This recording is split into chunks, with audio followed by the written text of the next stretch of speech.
En el capítulo 2 de la carta del apóstol Pablo a los Colosenses, leemos los versículos 18 y 19. En la traducción Reina Valera de 1960, la palabra del Señor dice: Nadie os prive de vuestro premio, afectando humildad y culto a los ángeles, entrometiéndose en lo que no ha visto, vanamente hinchado por su propia mente carnal, y no haciéndose de la cabeza, en virtud de quien todo el cuerpo, nutriéndose y uniéndose por las coyunturas y ligamentos, crece con el crecimiento que da Dios. ¿Qué es lo que expresa el escritor?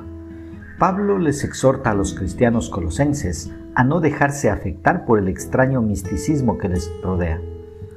Existían falsos maestros que enseñaban una falsa humildad que en realidad era orgullo, y además rendían culto a los ángeles como parte de una falsa enseñanza, y esto amenazaba la fe de los cristianos colosenses. Es por esto que Pablo toca de nuevo estos temas a través de la carta a los colosenses.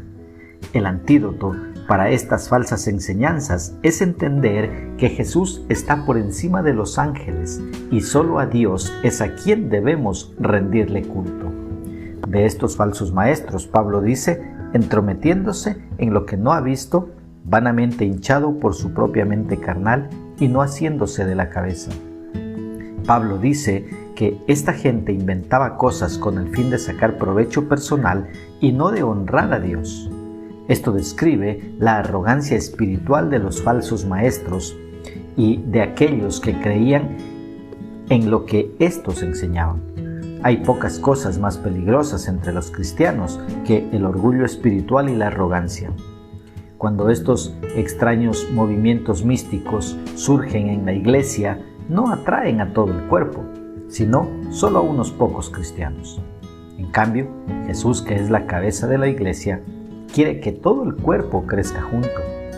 Este es el plan de Dios para el crecimiento de la iglesia, que permanezcamos fielmente conectados a Jesús, que es nuestra cabeza, y Dios nos dará el crecimiento. ¿Cómo podemos aplicar esta porción bíblica a nuestra vida? Primeramente, teniendo cuidado de caer en la idolatría. Todo lo que le quite del primer lugar a Dios en nuestra vida se convierte en un ídolo, y Dios aborrece la idolatría.